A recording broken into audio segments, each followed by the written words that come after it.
I'm going to kind of talk about international financial institutions particularly, but in the larger canvas, want to kind of talk about finance in projects, particularly in this context, the urban projects. So, I don't have to kind of say this, but you know very well, urban sector has been kind of seeing a rapid change in the past few years.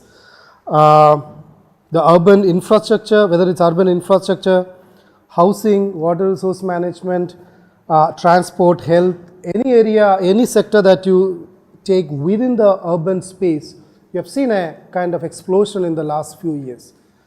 What we have also kind of seen during that process is that many kind of new players have started coming in to finance these projects, and we have very less monitoring on them. We don't know many of them. We don't know why they come and invest. We don't know their money has a color. What is their agenda? So our attempt is more to kind of see it from that angle. Our attempt is not to kind of get deep into numbers, so it's about not macroeconomics that one is kind of looking at. One is looking at more why these institutions are coming, what is their agenda, and what kind of impacts do they cause on the rest of the things, whether it's social, environmental, public sector, a wide range of things. In this presentation, what I'm trying to kind of look at is at the structure of the World Bank, the governance system, and a critique of their lending.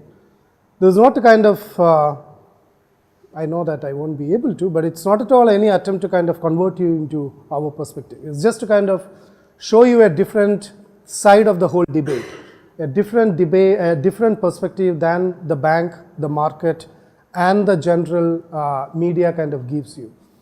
This is only to kind of, the attempt is to only empower you to kind of engage with these institutions and look at these institutions a little more critically. That's the only attempt what we are trying to kind of do here. AIB and NDB particularly was promoted as an alternative to the hegemony of the Western-led institutions. They said that, they are and this undemocratic, the South doesn't kind of get the required space there, the Bretton Woods institutions taking a long time to kind of reform and all those kind of things. What we have seen at the end of the day, as we look now, is that the honors have changed, the structure remains the same, the design remains the same. And even with the case of World Bank and ADB, they had to kind of justify whatever they are doing in the name of development, alleviating poverty, developing poor and all those kind of these things. They had to kind of walk that extra mile to kind of justify themselves, saying that whether or not it will do is a different story altogether. But at least on paper, they had to kind of argue that this will kind of help poor, or this will help the country to kind of come out of poverty or anything. AIB and NDB saying that, hey, hello, we don't want to kind of beat around the bush. We are here only for infrastructure funding. So even in terms of their looking at financing a project in a country comes from two different lenses. So it's probably, while it was promoted as an alternative, looking back at it now, from whatever we know as of now, it's far away from even coming to an alternative, is what our understanding is. It was good to kind of mention the Narmada struggle in this context. In the Narmada struggle, probably it's a anti-dam struggle in India, if nobody knows about it. It's probably one of the first movement to kind of have a finance strategy in their strategy. Struggles, movements here have been successful on everything. India has such a kind of a vibrant movement, civil society, everything. We work on everything, civil liberty issues, civil and political rights, human, anything you talk about, right to information, everything we talk about, we do not work much on finance.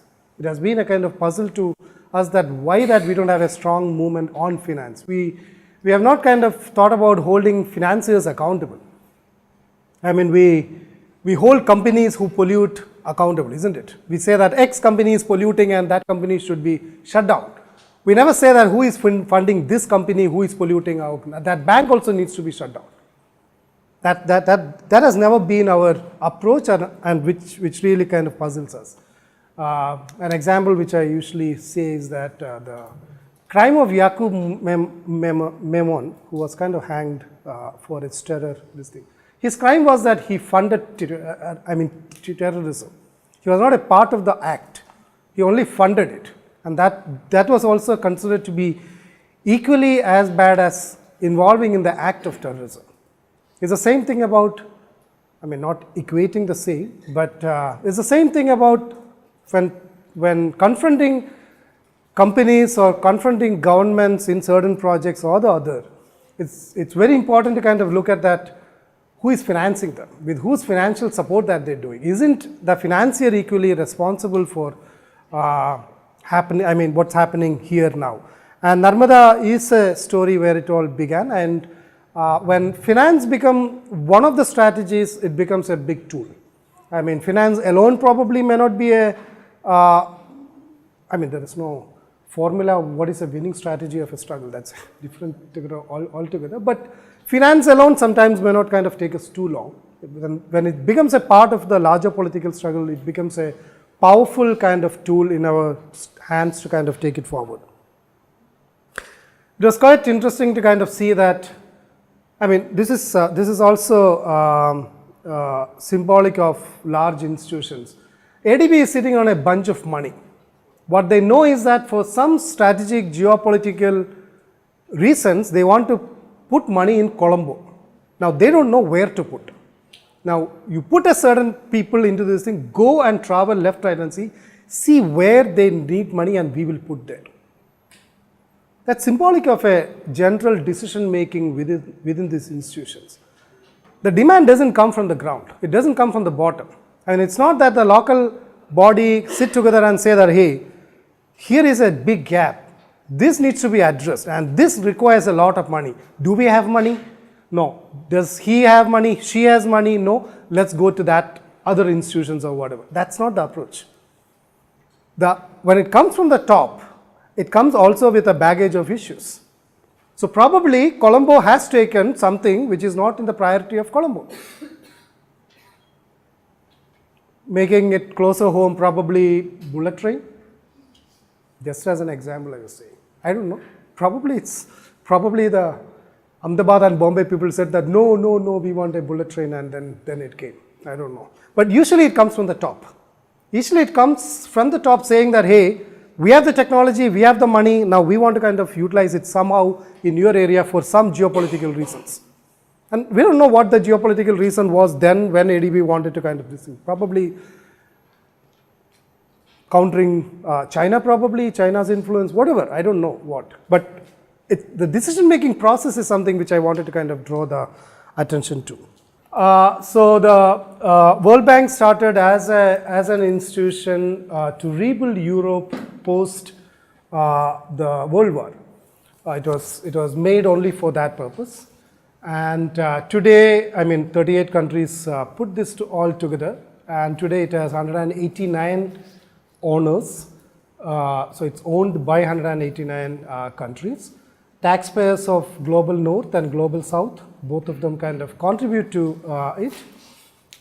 It's usually the Reserve Bank, in our case, Reserve Bank governor or the finance minister who is the governor of that particular country at the bank. So in our case, it's the finance minister who is there. When we talk about World Bank Group, we are talking about 5 different institutions within. IBRD, International Bank for Reconstruction and Development, IDA, International Development Association. These two fund only the governments. This is the public sector arm of the World Bank. They do not fund corporations, they only fund governments. And IBRD funds to emerging economies, like India, probably. IDA is for poor countries. And India is in a unique country that India is both a IDA country as well as a IBRD country. That's a different story.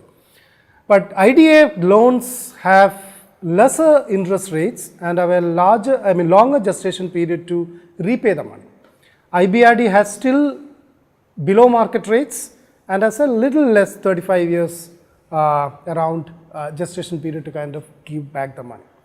IFC, International Finance Corporation, lends only to corporations. not to government. It's only for corporations that they do.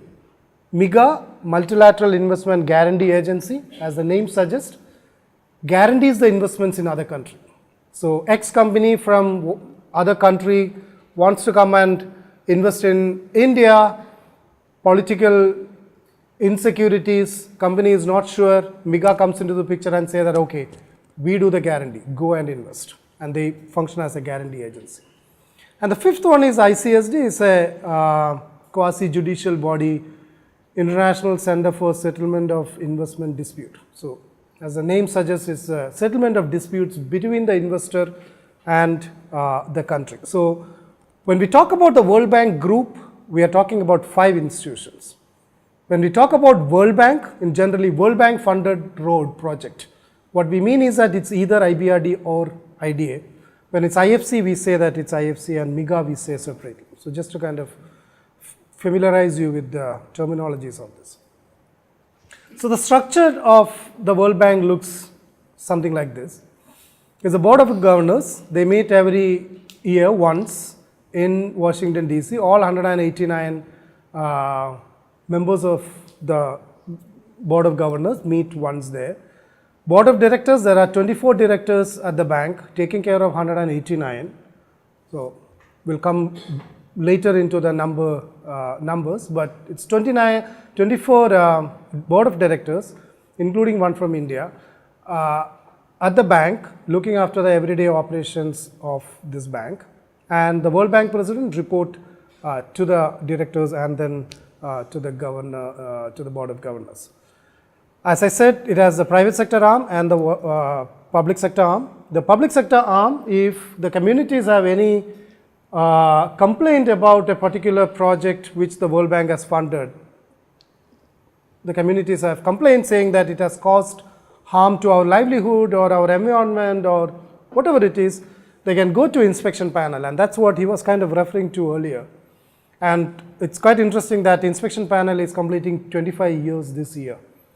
And inspection panel has its origins in India, in the Narmada struggle. Narmada struggle, which was funded by the World Bank 2 years before even the Ministry of Environment cleared the project. I mean, so the World Bank funding was used as a stick to beat the officials at the Ministry of Environment and say that, hey, World Bank funded, now what's troubling you? You get it out of, I mean, you approve it. That's how it was kind of used as a weapon, I mean, it was used as a stick to kind of beat the ministry officials to kind of get it cleared. That also kind of shows, I mean, though it happened in a different era altogether, it also kind of shows the kind of respect World Bank has to the sovereignty of a country. I mean, even before the country processes, country law takes its own course, World Bank comes into the picture and say that, hey, whether or not you are approving it, I am funding it. Really? That exactly has what happened in the case of Narmada, and it was not a small amount. Even then it was $450 million that they put into it. Unprecedented for the, I mean, in the history of World Bank, there was a big protest against World Bank funding world over at a time when there was no email, no WhatsApp messages, no Skype happening. There was a good coordination between the ground struggle as well as international organizations, and wherever the bank went, questions were raised on this. The questions were raised on the issues of rehabilitation, displacement, economic non-viability, and a host of issues. When the World Bank president, then World Bank president, came to Bombay, people went to Taj Hotel and demanded that they want to kind of meet and talk to him. He refused. Police lathicharged the people while, I mean, the president was seeing a fashion show inside Taj Hotel. Somebody who coming in late 80s, all the way from Washington DC to Bombay to see a fashion show is something which puzzles me all the time. But if you happen to see Anand Patrodhan's movie on this, I mean, it has captured everything there. It's not just a story that we are saying, he has captured it on the camera. So after persistent struggle, the World Bank at one point of time agreed to review their project. That was the first of its kind in their history that they reviewing their own project.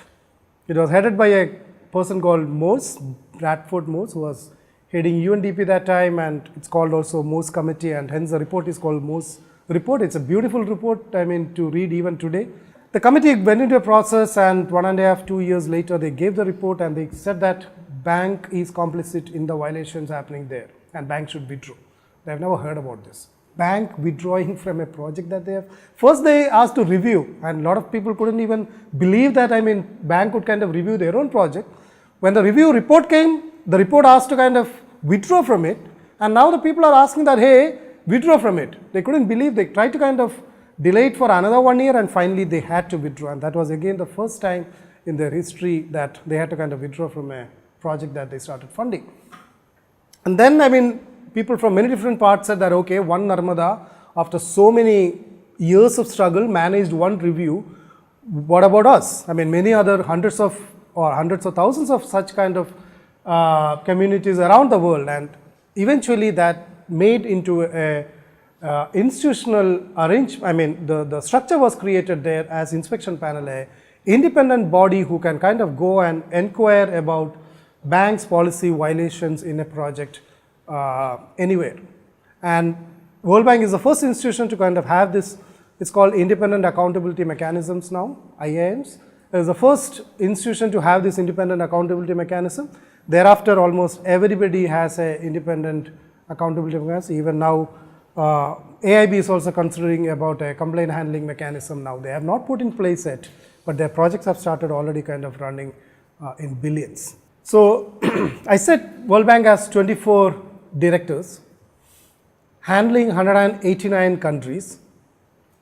Bank's largest 8 shareholders, which is US, Japan, Germany, UK, China, Saudi Arabia, Russia, France. They have their own directors there. So that means that US executive director take care of only US. Russian executive director takes care of only Russia. And they all put together enjoys 42% of the voting share. So the voting share in the World Bank is that you put more money, you get more votes. Simple. You want more votes, go and put more money and you get it. Is it as simple as that? No. Somebody has to kind of shed their vote for you to kind of put it. So they don't kind of do it. So for example, US, unless until they shed their vote, somebody can't kind of buy it. New Development Bank is the only institution so far which has equal voting share. So the 5 members of BRICS have, all of them have 20% votes equally in NDB, New Development Bank, which is also called the BRICS Bank. Every other institution is kind of depending on how much money that you are putting in there. So I was saying about the 8 countries, 8 directors and 42% voting share. In contrast, if you look at 47 sub-Saharan African countries, they're represented by 2 executive directors and their voting share is 6%. So you know how skewed the ratio within there is of the global north and of the global south. The president is never a democratically elected person. It has always been an American and a man, and IMF chief have always been a European, and that has not kind of changed so far. The voting share, US has 16% votes. For any decision in the World Bank to happen, they require 85% votes. What does that mean? US has veto there because it's 16%. So unless and until US come into the picture, no decision can be kind of taken in the World Bank system. So it's an unwritten veto that they are kind of enjoying there. The other G7 countries, 27% and 6 seats are the non-borrowers. So only the global south can borrow money from the World Bank, not the rich countries. You know the global south and global north, right? The rich countries are considered to be the global north, the poor global south. Just to kind of explain that term. So only poor countries who can kind of, poor emerging economies, the developed countries cannot kind of borrow money while they can contribute to it and they own it. We have seen that the majority share is, almost majority share is with them. The developing country borrowers have 10 seats altogether and 39 votes, 39% vote is what they are enjoying. India and the World Bank, it has a paid up capital of 6.8 billion. Voting share is 3.04. India represents 4 countries, India, Bangladesh, Sri Lanka and Bhutan. And together India enjoys, in this club they enjoy 3.6% vote. Between 1945 and 2015, and which still remains the case, I think, India is the largest recipient of loans. At that point of time, it was almost equal, both IBRD and IDA. So India's borrowing looked like something like this. It usually falls around close to an average of 3.5 to $4 billion per year. Some of the years it goes to 5 billion, some of the years it comes down to 2, but on average it comes to around 3.5 to 4 billion, and it's kind of spread across all sectors, whether it's health, education, transport, urban, rural, water, sanitation, railways, whatever. You talk about anything under the sky, everything is being funded by them. Where do they get the money from? To subscription fees from other countries. So we have seen that India paid $9 billion already, and they need to kind of pay a subscription fee every year. So that's one of the sources of their income. In IDA, in every 3 years there is a replenishment drive which happens between the developed countries. So IDA, because it's also kind of giving to poor countries and it's at a lower interest rates, they need more money, and many of the countries are unable to kind of pay the money back, and they took longer to kind of repay the money. They need replenishment. So every 3 years, the bank goes around with a lota and get money from US, and sometimes US said, no, we won't give, then there is a lot of struggle going on. So, but apart from the IDA, the bank gets from the subscription fees, loan repayments and the earnings from the insurance premiums, selling bonds in the international capital markets, and both World Bank, ADB and now AIB also got, I don't know about NDB yet, whether they have got the AAA ratings. AAA is for all these 3, World Bank, ADB and AIB now. That means that they have the highest ratings, and if anybody wants to invest, they kind of go only to the highest rated institutions. What we see is key 3, now I'm kind of shifting from the structure and everything to a little bit of the perspective, the way that we are seeing it. We see 3 key roles for this institution, and as well as others, ADB and ADB particularly, AIB and NDB have not reached at that stage.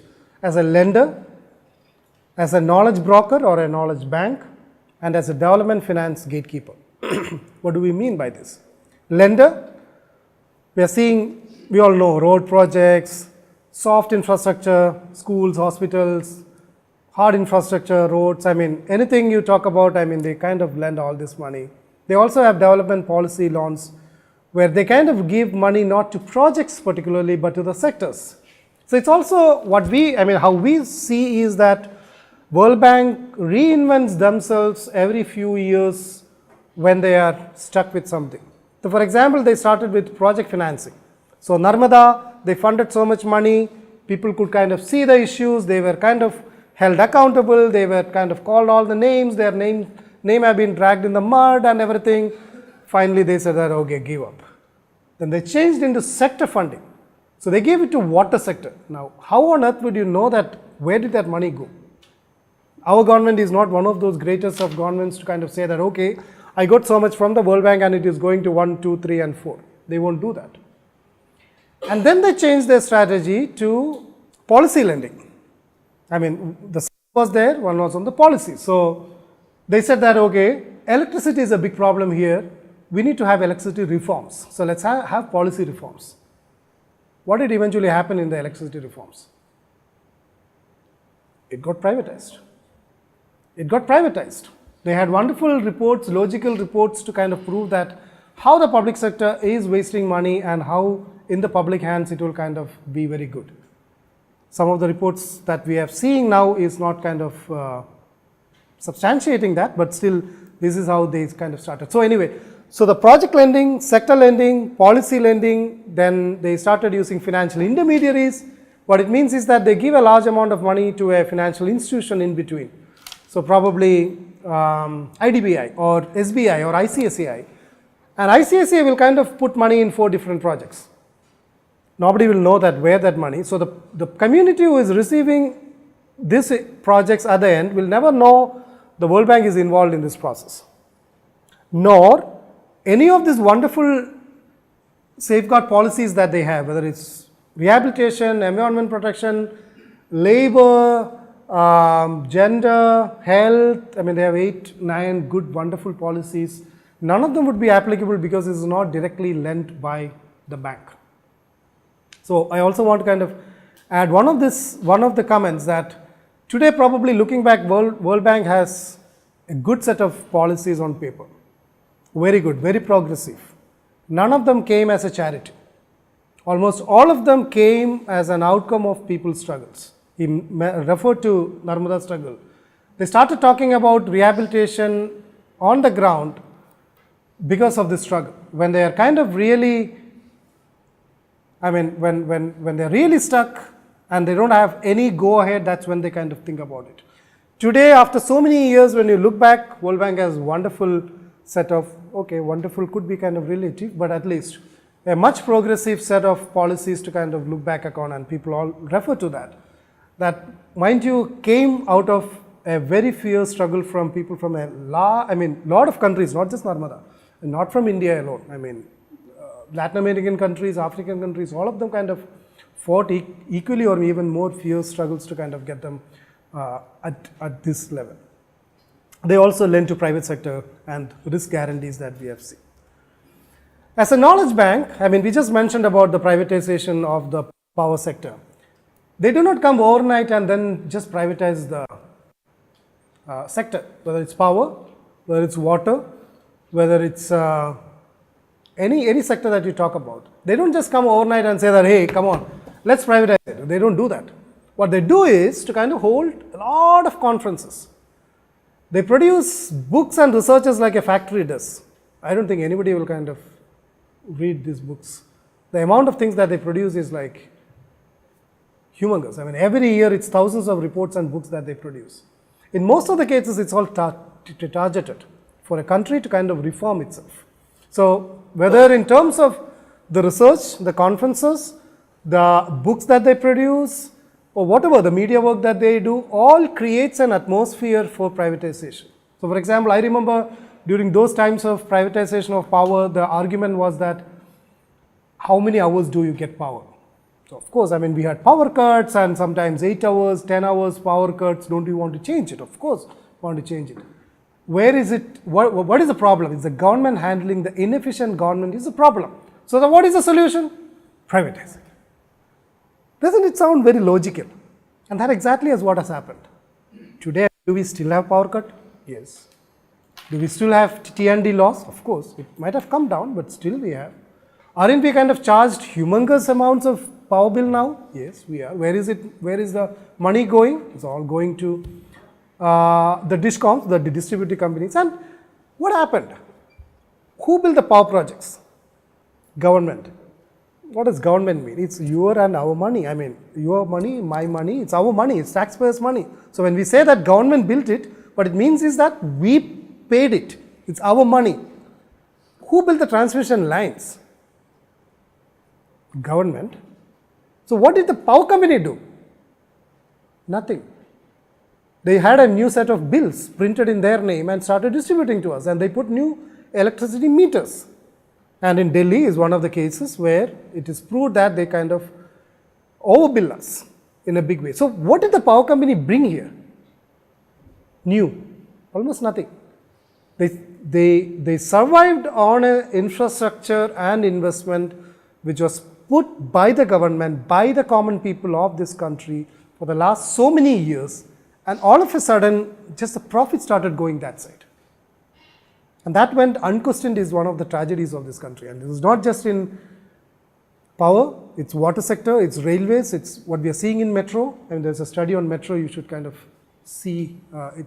This is a draft one, the final one is in the press. The content almost remains the same. What we are seeing is like crazy. And altogether, I mean, it's a slight diversion from what I'm saying, but the total, I mean, how many cities in India may have or wanting to have metros? Make a guess. 10 around. And smaller cities, my city, Kochi, Ernakulam, has a metro of 14 kilometers. Please, give me a break.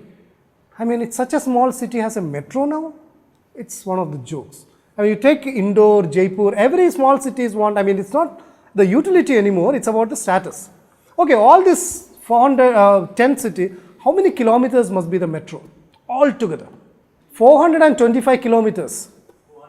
425 kilometers, out of which 200 plus kilometers is just Delhi. So 9 projects trying to kind of have metros at an average distance of 20 kilometers. And what is the cost? 2 lakh crore rupee is the cost. And where is it going from? And this is not all coming from, I mean, JK is putting a lot of money, but JK has to be repaid. Who is paying that? JK is not kind of coming and giving a donation. They're only kind of lending the money. You need to kind of give that money with interest. Somebody has to pay that. Who is going to pay that? World Bank creating an atmosphere to kind of augment their agenda, whether it's privatization or whether it's helping the corporates with the public money. They also have their own research and training centers, World Bank Institute, ADB Institute, where our bureaucrats get to kind of go there, spend a few weeks, and by the way, when they are all the way to Washington DC, they also go to Miami Beach and come back. It's a part of the whole thing. But what they get is, in literal terms, brainwashing. What they get is brainwashing for a few weeks and come back. And World Bank doesn't find it too difficult to kind of get their agenda done in this country just because of this reason. There's also a revolving door that we say about. Senior bureaucrats go there, spend a few years, come back. So Pullok Chatterjee was the secretary to Manmohan Singh when he went as a executive director of the World Bank from India. He was also one of the architects of RTI that time. And where did he come back after 3 or 4 years? As a cabinet secretary. Isn't it nice? Kaushik Basu, Bimal Jalan, Raghuram Ranjan, Montek Singh Ahluwalia, Manmohan Singh. The list is very long. And the senior people who headed the finance ministry, the cabinet secretariat, and the RBI, a lot of them spent a lot of years in this institution. And we are not only talking about the executive directors now. We have not talked about the economists and vice presidents. Kaushik Basu was a vice president there. So we have not talked about the rest of the people. So what we are talking is not just few individuals. We are talking about a large number of bureaucrats getting to spend a lot of time there. Some of them for 3 years, 5 years, some of them for even more. And some of the policy makers going and getting to spend a few weeks, plus and minus, and then come back. The bank, none of this institution find it too difficult to kind of get their agenda implemented in this country. The bank brings out regular investment climate assessment, doing business report, see the kind of changes that they have brought in the name of doing business report or ease of doing business. See the kind of hundreds and hundreds of policy changes that they have brought into our country. It's just one country. What they said is that if you want a better ranking in the ease of doing business, you need to reform. Nice word. What it means is that you need to water down your policies so that it becomes easier for the business to come and establish here. How do you make it easier for them? If there are strong labor standards, if there are strong environmental laws, if there are strong social protection laws, will it be easy for somebody to kind of come and establish a business here? So what do? You said, okay, ease it out. Labor standards, water it down. Environmental standards, make it as easy as possible. Interestingly, I mean, probably Himanshu may cover it, I hope. The PMO has a special cell just to kind of cover it, I mean, just to clear these projects. The PMO directly go to the website that if any company, if any corporation finding it difficult to kind of get their projects cleared in 90 days, come to PMO, they will get it cleared. This is not what I am saying. Please go to that website and see. It's as simple as that. So don't get stuck with one of these collectors and pollution control boards and ministries and whatever. Go directly to PMO and get it. It's as bizarre as possible. So what the bank does is to kind of bring this kind of reports very regularly. In a way, arm twisting these countries to kind of relax their laws of the law of the country, so that it makes it easy for the governments, corporations to come and establish their businesses. And that's the reason that we say it's development finance gatekeeper. Because anybody who wants to kind of invest in this country would look into these rankings. If the World Bank is saying that it's not a good destination for you to go and invest, me, if I am a foreign investor, I will say that why should I go and put my neck into that block? I would rather be safe.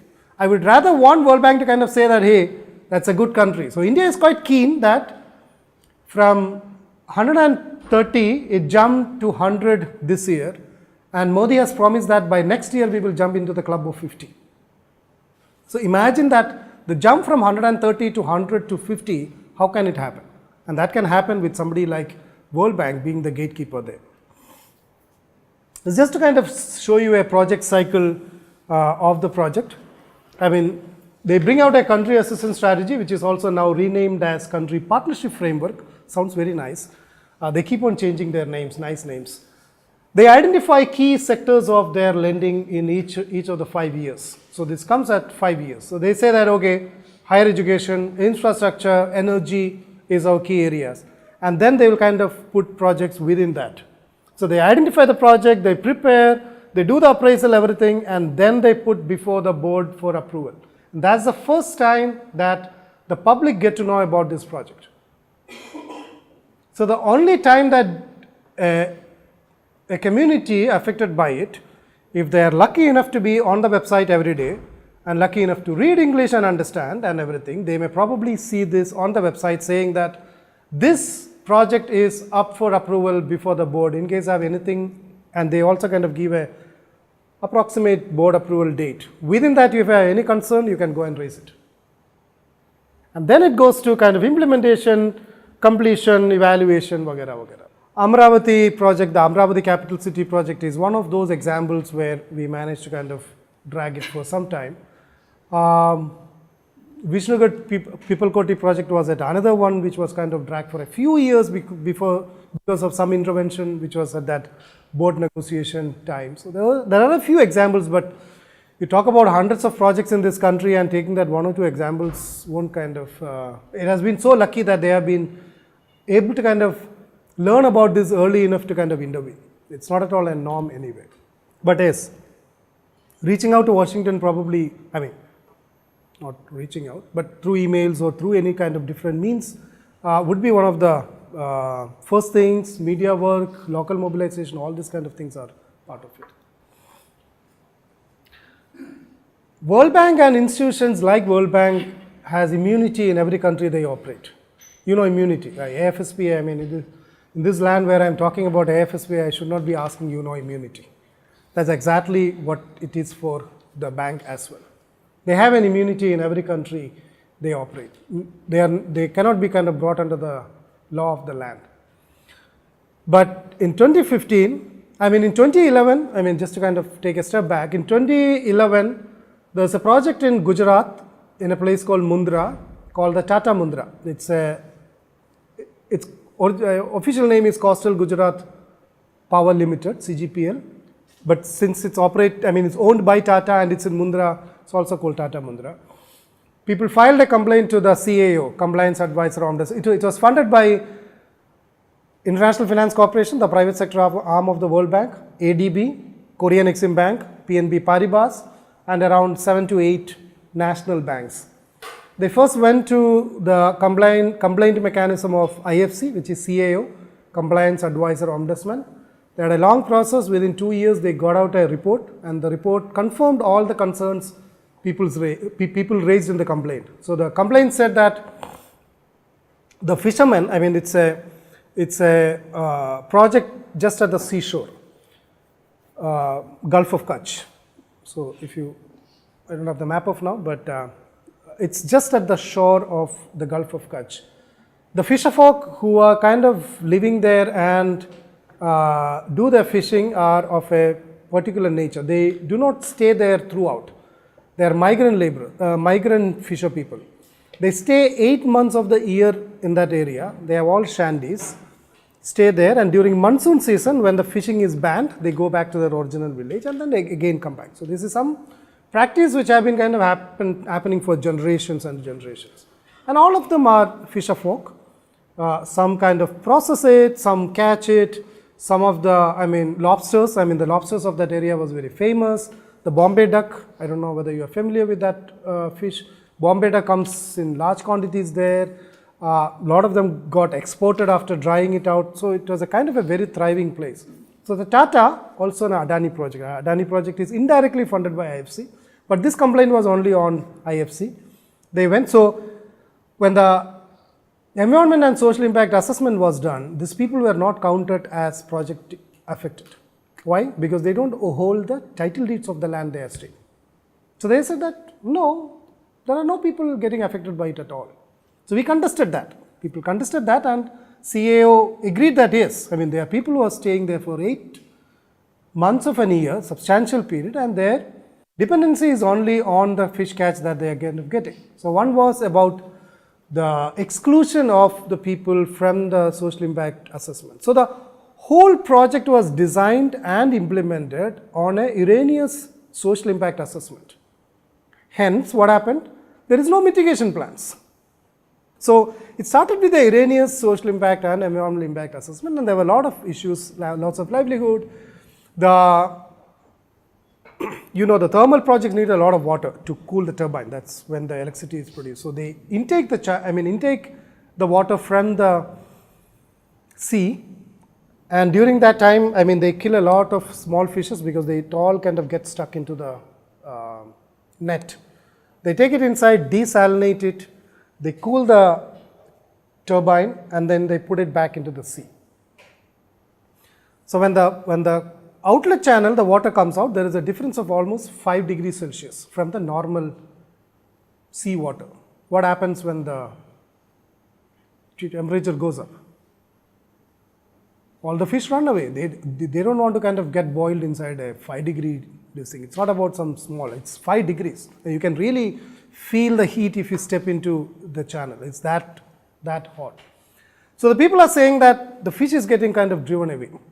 So earlier they used to there's also a peculiar fish catch, fishing that they do, pagadiya fishing. Pagadiya is on foot. They used to kind of do it on foot in the sea, which is not seen anywhere else. I have not seen. Maybe there are instances, but I have not seen that. Like the way that you do in the fields here, while driving, we were seeing a lot of things, which is also,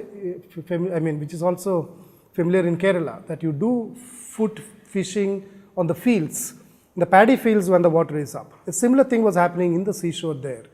And now with all these things, they cannot kind of do that. And another related thing is that now the fish is going farther and farther from, and the fish doesn't know where the international borders are, nor do the fisher people know. They go to kind of catch the fish. Until they catch fish, they kind of go after the fish, and some of them land up in Pakistan jails. When we hear about fishermen getting caught in Pakistan jails, I'm not saying that this is the only reason. This is also a contributing factor to that. Coming back to the old story, they made this complaint. The CAO confirmed all the most of the concerns that they raised. On the basis of that, they went to the US Supreme Court saying that IFC has caused damage to our livelihood sources because of their lending. Why US court? Not to Supreme Court, the lower court that they went. Why did they go to US court? Only for the reason that IFC is registered as a bank in United States, in Washington DC, and that's the reason it's done. It's all argued pro bono by lawyers there belonging to a group called Earth Rights International. They argued in the lower court. IFC said that we are immune to this, throw it away. The lower court agreed. They went to the appeals court, which is the high court. They again argued the same, we are immune to it. High Court agreed to that. They went to a review of this thing. Again, that was lost.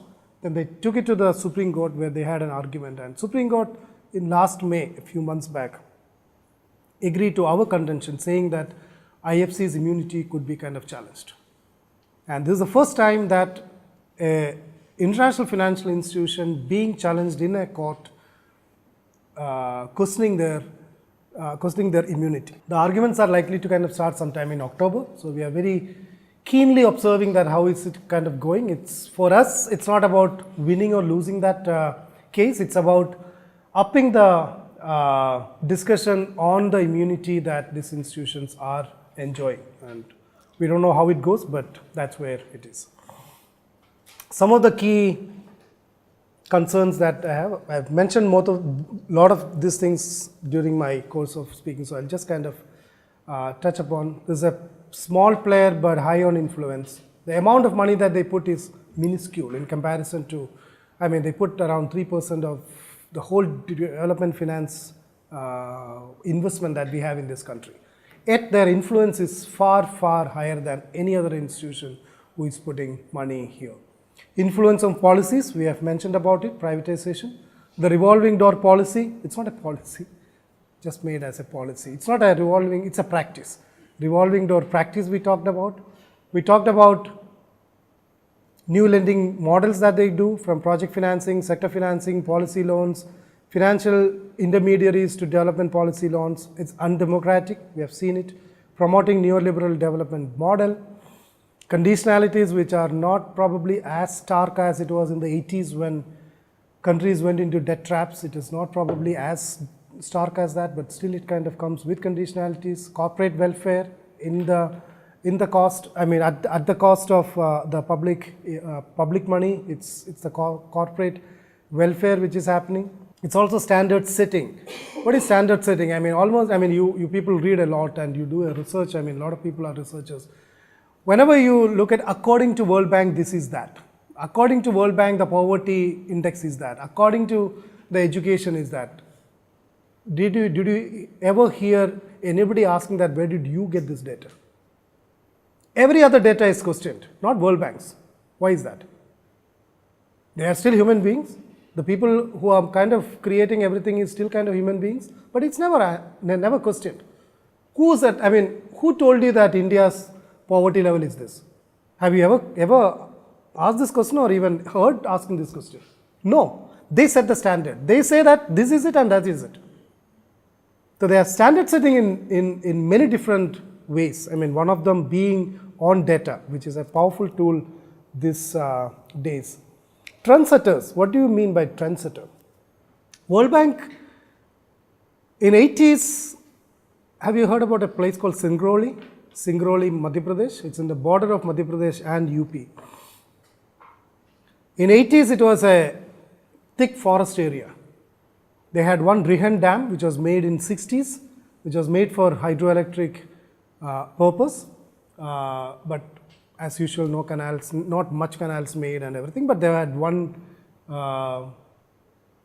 dam there, but not many other things. But they had the curse of sitting over a huge pile of coal. So underneath that forest was all reserves of coal. So in 80s, World Bank came, funded a thermal project, Vidyanagar thermal project in Singrauli. They set the trend.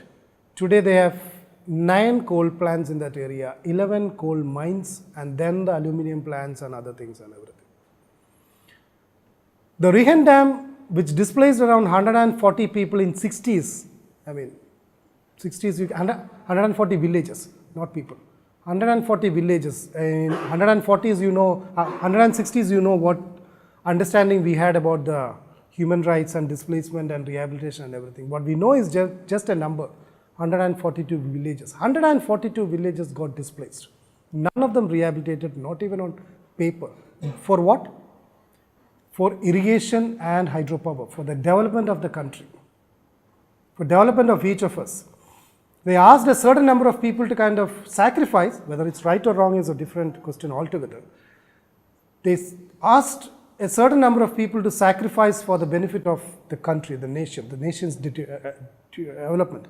Today, not even one drop of water is going into irrigation. All water is going to these industries. I have photos I can show you. And all the pollution is also coming back into this. It's such a kind of a toxic reservoir now. I mean, you cannot kind of step into it.